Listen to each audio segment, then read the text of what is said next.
What's up, boys? What are we How's doing? everyone doing? We've had a tumultuous week on the podcast. I think it's safe to say, as we've put out 22 episodes of consistent products. We're finding the difficulties battling through them. But what do we think, and what stage are we at with the podcast right now? I was super frustrated because it's like we're trying to find out the perfect way to make this, and like when you're doing that, and like you said, we've been doing this for 22 weeks already, and it's just like okay, like you guys are making progress, but it's not everything that you want. It's like how do you make a great product? And literally, it's just going to take long term efforts, and it's just frustrating in the interim, in the short term, but you know you're going to get there eventually. And I think that's like sort of what, at least what were my frustrations, where I sort of felt like we just like aren't getting exactly what we want, and we're not communicating as well to get that. Where it's like, no, we're not really doing that. We're doing the right things. It's just going to take longer than we think.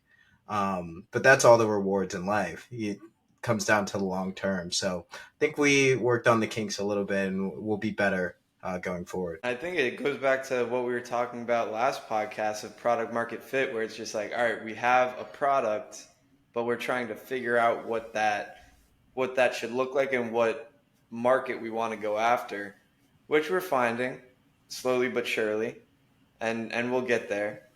I think working on getting Micah a stable Wi-Fi setup should be should be a top priority. Yeah, I mean with anything, especially we're going at this. None of us have ever done this before. And we all have limited resources, time, energy. So I think that I hope that our listeners encourage that we're working hard to bring them a good product, and that there's a lot going on in the background to really elevate this and make it something that will be valuable for them to spend their time every week tuning into. Yeah, just to reiterate, I mean, I think it's a business in a way. It's like starting your own business. I think like you have to what you guys listen to is the front end, but in the back end, there's a lot of work that goes on, and so getting in rhythm, it's tough. But I like that we're real with the audience of what we go through to get this product out. Yeah, I mean, this isn't. We're not professionals in a way. We're amateurs perfecting our craft, right? Always, and I think that's the perspective you have to have. But yeah, with four people jumping on the same times, calls, preparation gets difficult, but we're finding our way. And with that being said, Well, welcome back, everyone. like a business. Sorry to cut you off from Go your ahead. great intro. But like a business, the key is not dying, right? And the key is not Right. quitting, and it's staying in the game. And the winner at the end of the day is going to be, like Micah said, the long term player. So that is what we shall do, dear audience. Be We here shall for you. survive. And with that, this is episode 22, where I welcome the insightful minds of Micah McNeil, Felipe Segura, and Zachary Crilly. And this week we'll be diving into the realm of politics and business with an interesting conversation between Elon and Don Lemon. Now it had some controversy around that. And then the rise of Jensen Huang, the NVIDIA founder. And if he is the next Steve Jobs or not, we'll find out. And then Zach brought an interesting article about asteroid samples. And then we'll end off with Devon AI, which could replace software developers as we know it. But to start things off, let's dive into Musk and Don Lemon for our current event.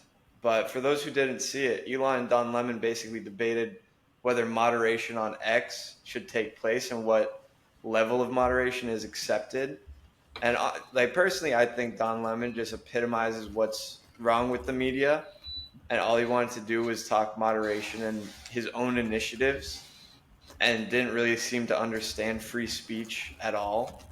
But what did you guys think of that conversation? Sort of thought the same exact thing. It was like Edward Snowden had like I his opinions as it related to the interview were like to me sort of spot on. Where it was like Don Lemon had this opportunity with Elon Musk, who is like obviously like one of the most like respected, one of the most like inspiring personalities there is, influential personalities there is in the world, and it was sort of like he was attacking him with a gun the whole time instead of like really asking him some genuine questions, related to X, related to politics, related to the upcoming election. And it was kind of like, as a viewer, I was like stuck. I was like, wow, like you could actually like interview this man and get like real answers and genuine answers. And it seemed like he wasn't looking forward to that. So that's why, like, the minute I saw it when I woke up on Monday morning, I was like, I can't wait to talk about this.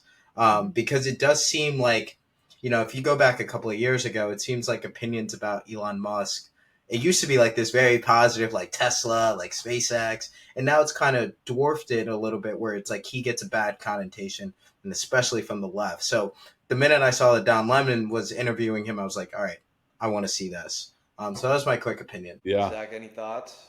Yeah.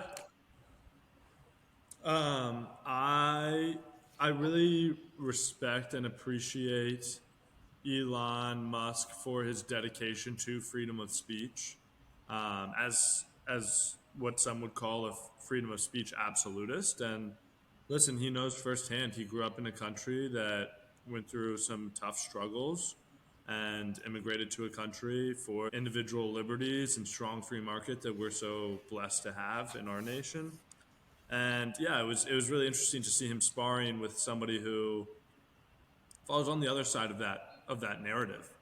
A couple lines that stood out to me were Don Lemon brought up these posts that are hard for anybody to defend. Terrible memes that like just make fun of every group, and puts them up and he's, oh, you support this? No, I don't support this. And why do you let it on your platform?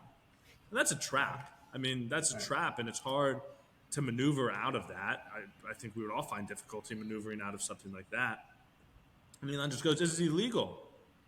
And all these people are trying to rewrite what freedom of speech means and hate speech, this and that. This has been settled for a long time. The Supreme Court settled this. There's a legal standard for speech that is allowed and speech that isn't allowed.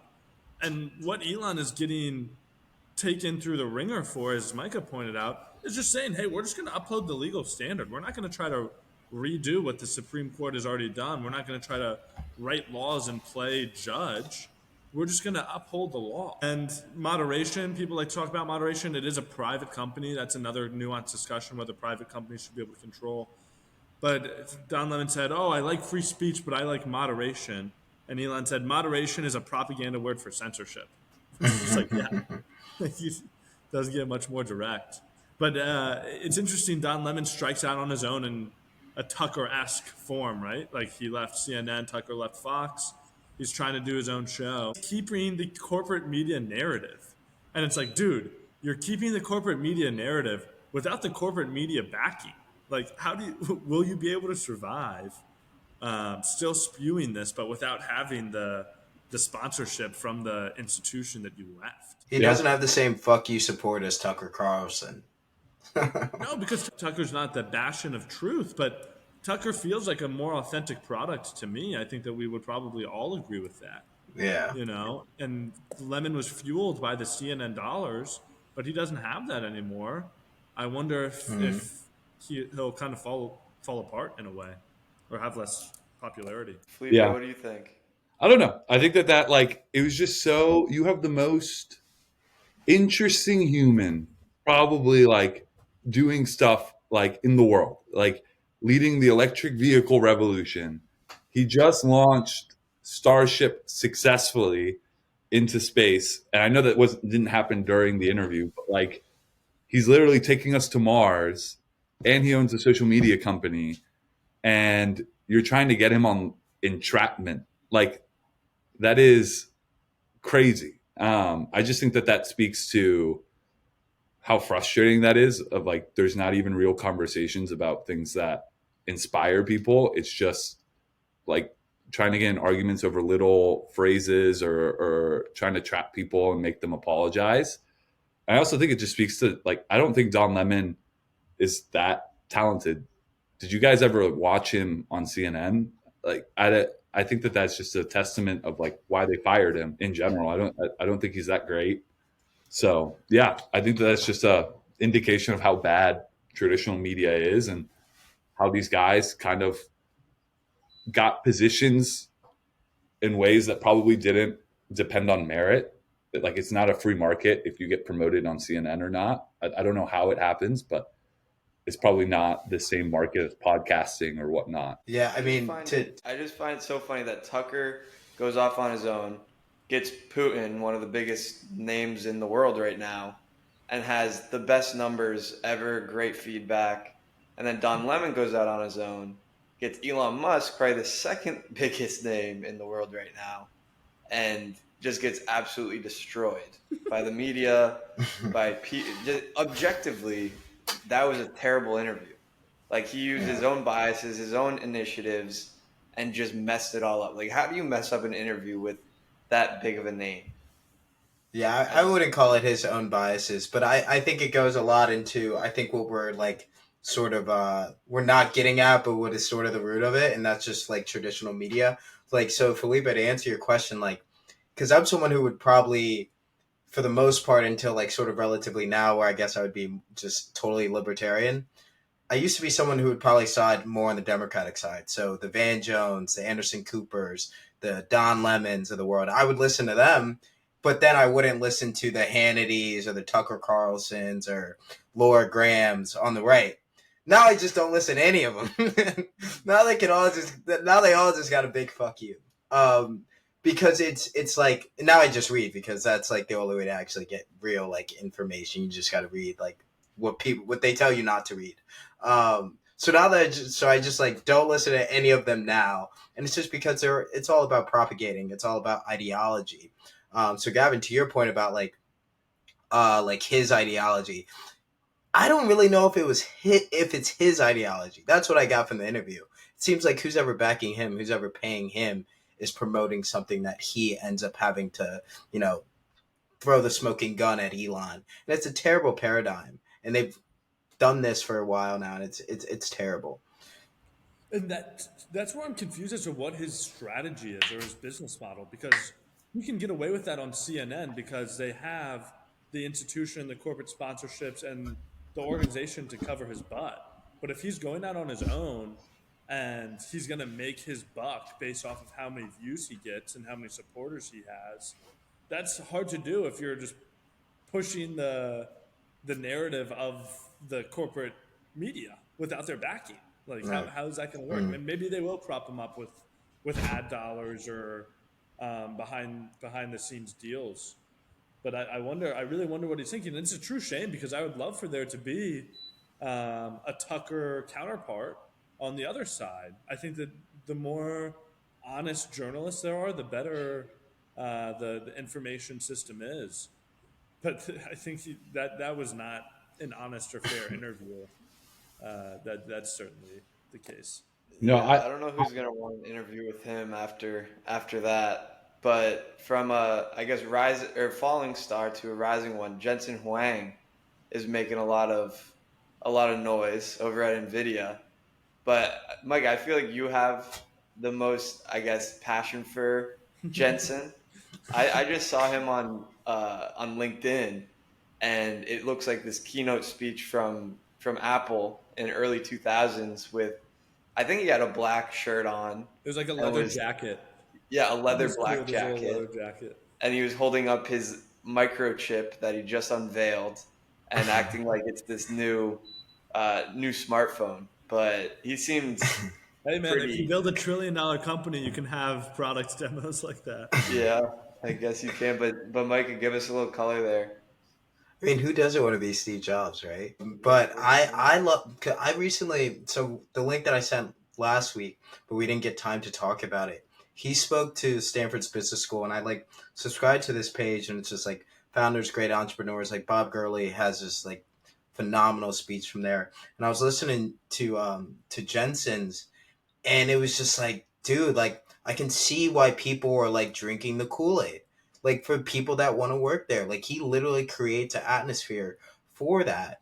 And when you look at the story of NVIDIA, and obviously like look at them now, they're the third biggest company in the world, by market cap, right? Like, and it took them 30 years to get there, right? So again, what we started with, like long-term thinking over anything. And it's beautiful when you look at it.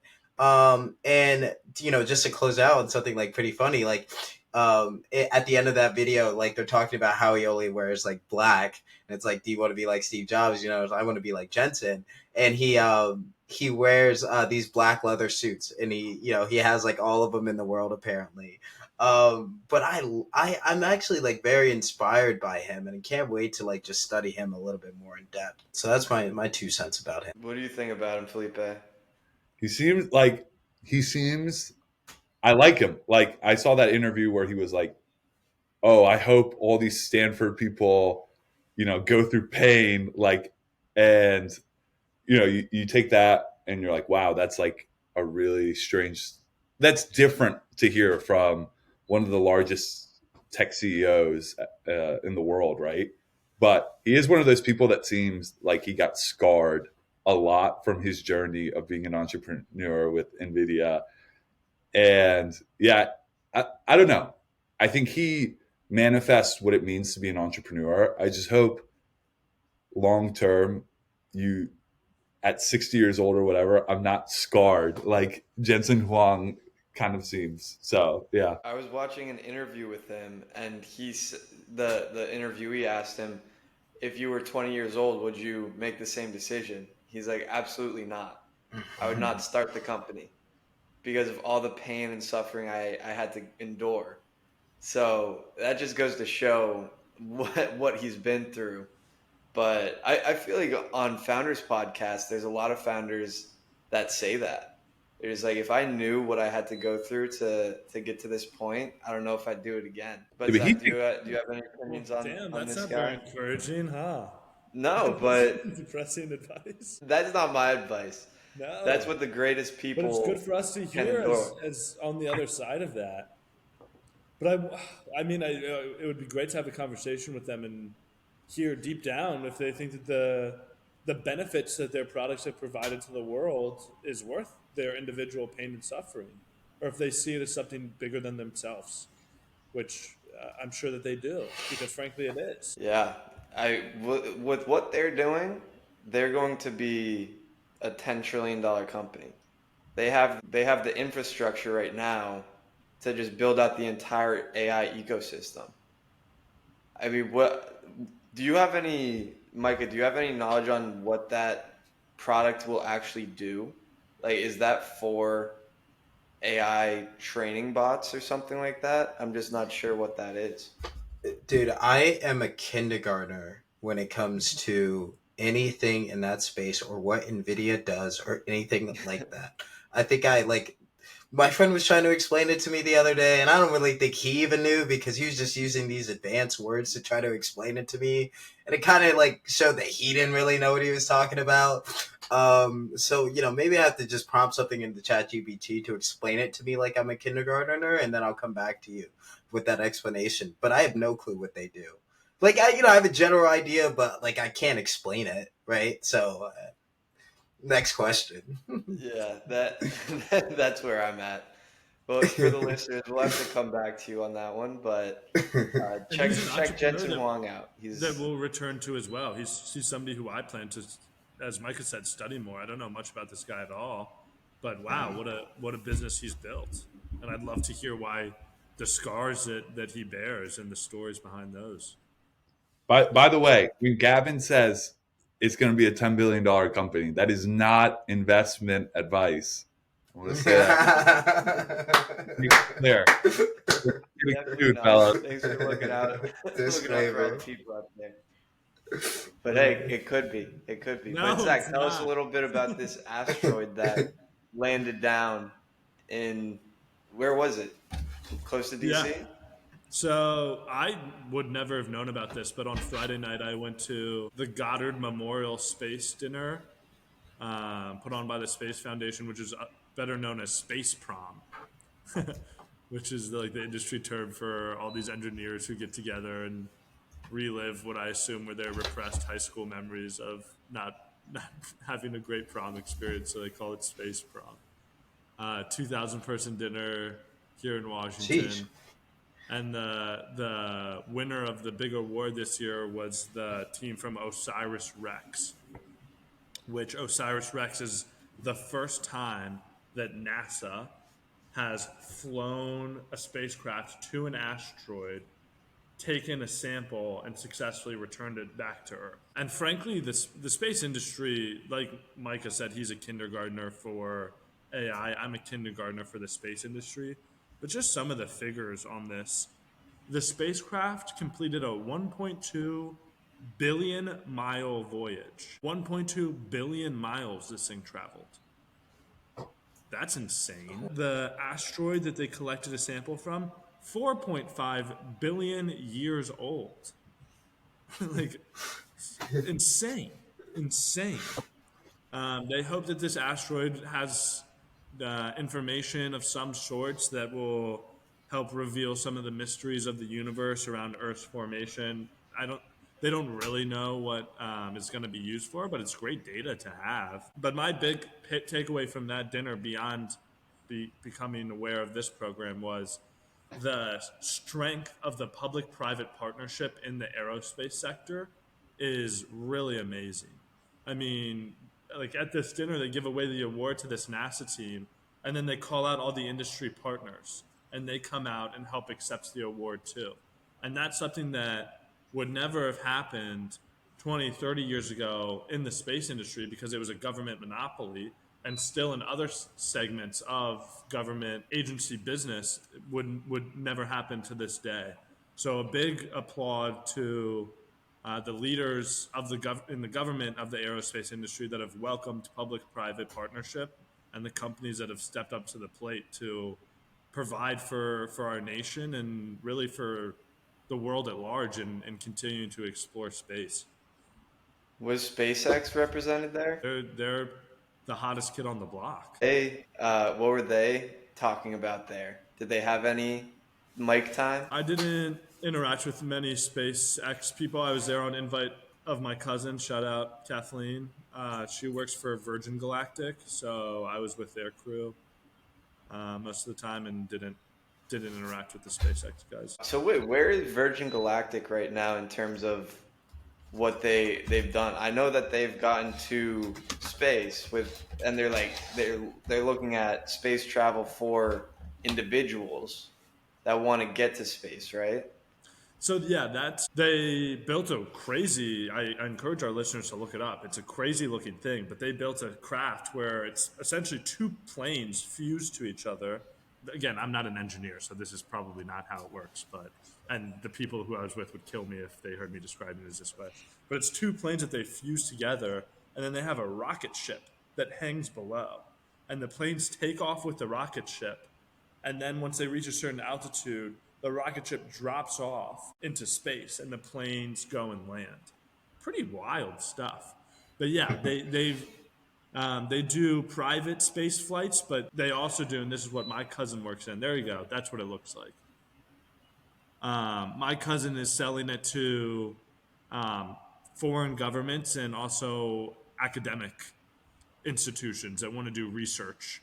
Or maybe countries that don't have a big space program, but they want to do some space stuff. So then they can send up people on this. And then they'll be, I'm the first Hungarian in space. I'm the first Cameroonian in space, so on and so forth. Wow. All right, couple of notes. Incredible. A couple of notes. And you answered it. Thank you, Zach. But I know our viewers are probably thinking it until you answered it. But I was like, how in the hell did you get tickets to that? Thank God you answered it. So that sounds super interesting. First of all, and then you brought up Virgin. That's like Richard Branson's thing. That's gonna be a later. Yeah. We got to talk about. He's crazy too. So we're gonna have to talk about him one day. But that's insane. I'm good. That's all I needed to ask and say. No, if I can say something about that I think that also speaks to how shitty the interview with Don Lemon is. Like, you have conversations that could have about SpaceX and how we're going to explore space and how we can now use hydrogen as the main fuel source, which you can find out in space itself, and then you can land spaceships on top of these asteroids, mine it, bring those critical resources back to Earth. You can do such cool stuff, and yet all you're trying to do is entrap this guy. I mean, that's just such a cool part of what's happening right now. I think Starship was the largest spaceship ever to make it, I think, to suborbit last week or 2 weeks ago, and no one's talking about it. That's like the most optimistic thing that we could actually have right now, our generation, talking about how we're gonna actually make it to Mars or whatnot, and we're focusing on Yeah. other stuff. I mean, yeah, Yeah, no, and to your point, and I don't know how this like went over my head until you mentioned it. That wasn't possible until Elon Musk yeah, made reusing rockets way cheaper than what they were cost, and he had to break barriers to do that. That literally would not be a thing today without Elon Musk. It's not talked about enough. He's attacked for his views on free speech and what is free speech and what isn't, and all types of memes and other shit. So great point. I don't know how that went over my head, but yeah, thank you for bringing that up. Which just speaks again to the benefits of public-private partnership. If NASA had shot him down and said, "No, you're a private citizen. We're never going to give you a license to launch," then it wouldn't have even been an option or on the Right, table. right, And yeah, obviously, kudos to Elon for taking it on and for willing to fail.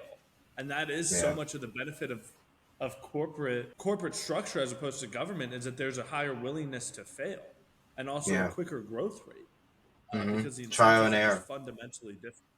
Exactly. Yeah, that's beautiful. I think that the space industry is getting remade as we know it.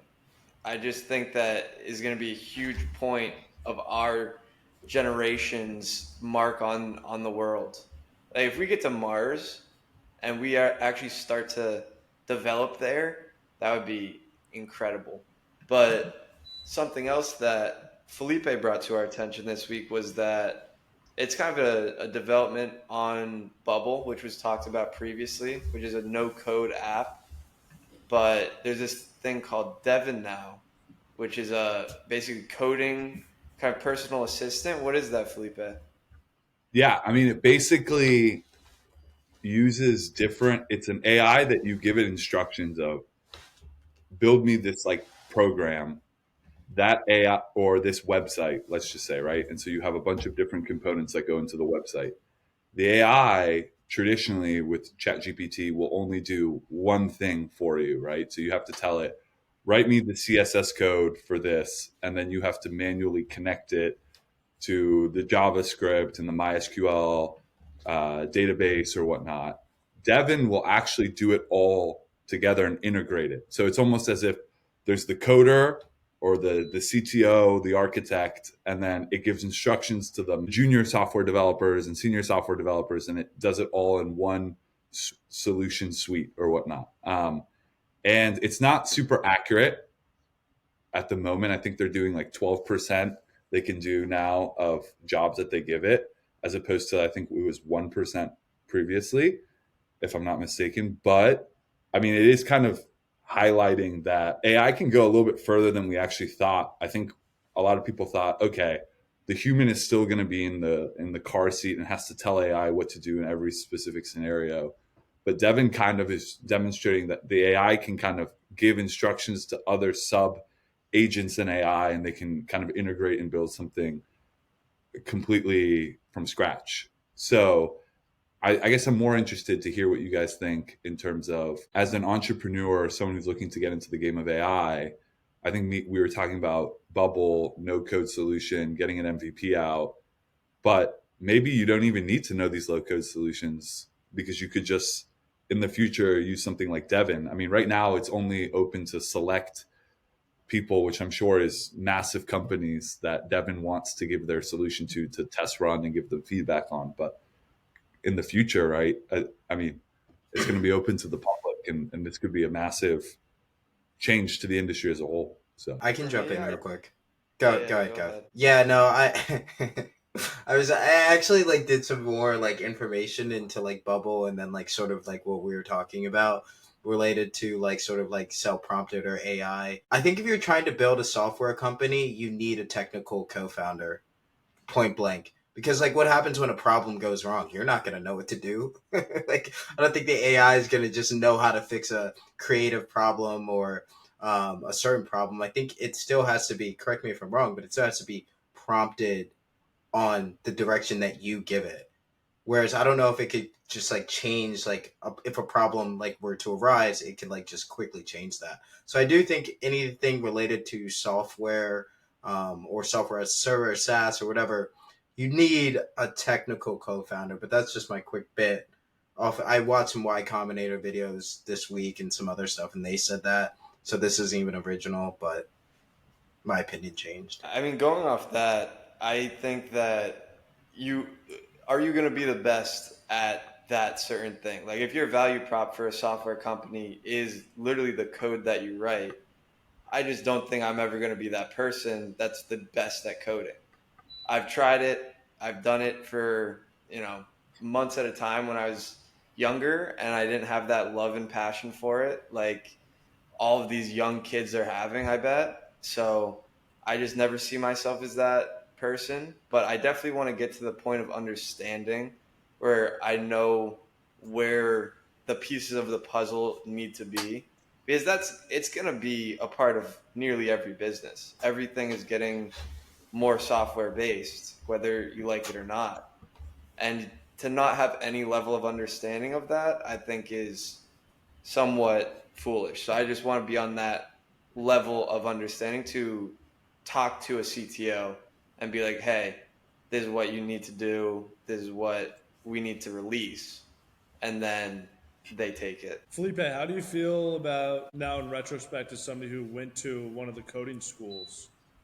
How do you feel about that Yeah, I mean, experience? I did. So what I did was more cyber engineering, um, but we did do a lot of like coding because there are certain cyber roles where you need to know a lot of coding. But yeah, I mean, I think the way I'm looking at it more now, and I think this is interesting what you brought up, Micah. Like, you still need to know how to code. Is you can think of it as a car. The factory itself, it seems, can be automated and can be built with this like super high tech solution. But when a problem goes wrong in your car, you need a mechanic, and the mechanic needs to know the fundamentals of how cars operate to understand where the problem is, right? So technical people are always going to be necessary. It just seems then that you don't need a lot of junior people who are kind of their only use really is their ability to type and know preliminary amounts of coding knowledge. So it seems like that gap between the junior software developer and his comp compared to that of the CTO is just going to increase over time. Do you think that companies will it'll get to the point where they only need one person, just the CTO, and That's he what they're just oversees the code and AI does all of the analysis, all of the optimization? that's what they're It saying in almost the seems like whole it's end, getting to that. that there's going to be one person unicorns, right? I Hmm. mean, there already technically is one person unicorns if you think of certain like football players or basketball players, right? I mean, your brand made you $1 billion. LeBron James has probably made $1 billion in basketball, right?